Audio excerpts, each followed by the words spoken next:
Happy New Year, folks, and welcome to another episode of SwillinGrog's Wonderful World of Beer, the premiere episode for 2021. And it's so good to see that the coronavirus pandemic is over and we can all travel internationally once again, and life is back to normal.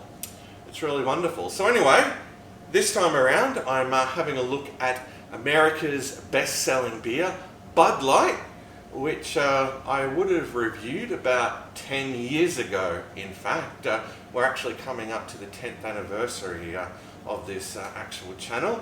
Now, I guess I had mixed feelings about it back then. You know, it just seemed like a light sort of version of Budweiser, which it is. I mean, it definitely outsells just the regular Bud.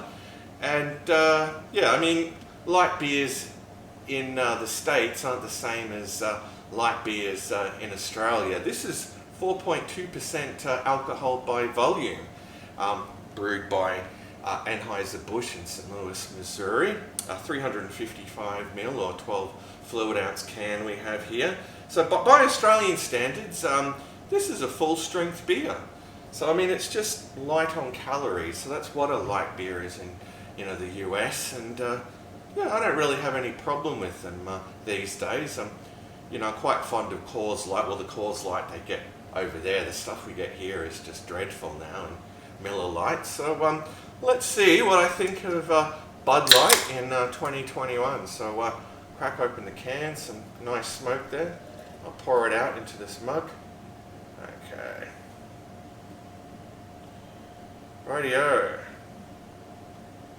It's a very active beer, as Jez would say. Alright, and we'll plonk the can down there. So, so it's an incredibly clear straw appearance, quite effervescent. A little over 2 fingers of bright white head. Let's move on to the aroma. Alright, sweet grain. Definitely, picking up that distinctive, beechwood aroma too. You can definitely tell it's Bud. Anyway, it's time for the most important part of the review, the taste test. So, cheers to you all, folks. Let's dive into this one.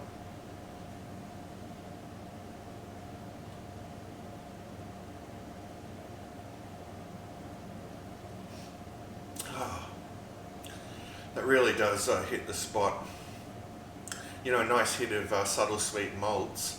It's crisp, it's clean, it's refreshing. The taste is very inoffensive. Absolutely no hop bitterness to speak of. I am compelled to have another gulp.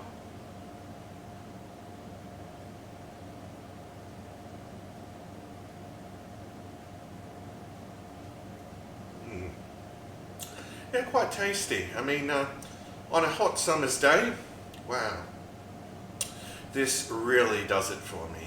And I was doing some mowing prior to this, and it's not much fun in the heat. You can probably see I'm a bit sunburnt from it too, actually. Rightio, so, as far as it goes in the American light beer category, this is a pretty decent brew. I mean, you have to judge beers, by the category, that they fall into. I mean, you can't, compare this to a Russian Imperial Stout or a, IPA. Yeah. It's a different style completely. But it's very drinkable. Of course, you can session this at 4.2% ABV. Yeah. Very hard to fault, actually. Yeah, and I can see why it's the most popular beer, or best-selling beer in the US.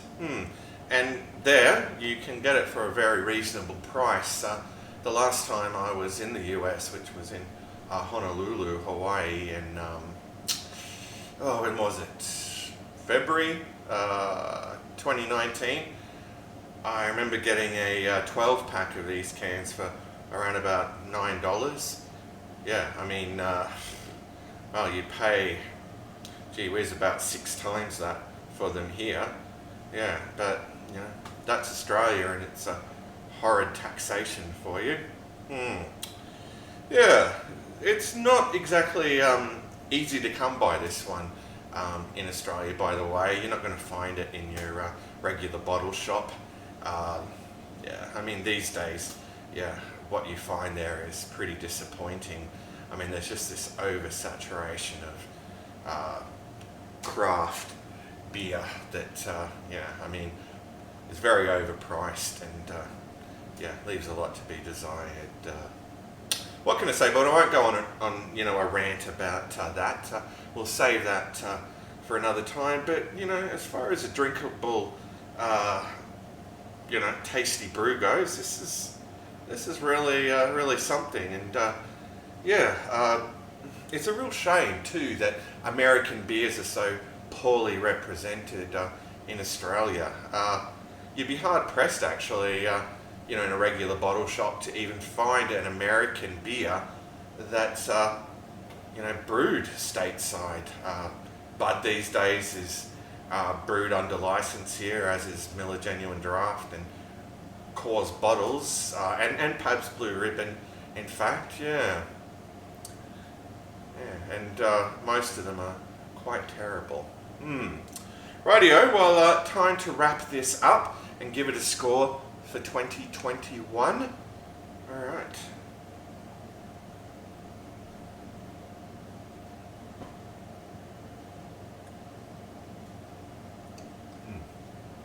Alright, well, all in all, for what it is, it's pretty damn good. You know, I probably prefer the regular Budweiser over this, but it certainly has its place. Yeah, goes down easy. It's, yeah, very smooth. So I'll probably give it a solid 8 out of 10. So there you go, folks, an 8 out of 10 for Bud Light, America's best-selling beer. Alright, so I'm just going to kick back and drink down the rest of this, and I'll see you all in the next review. But until then, fare thee well, all.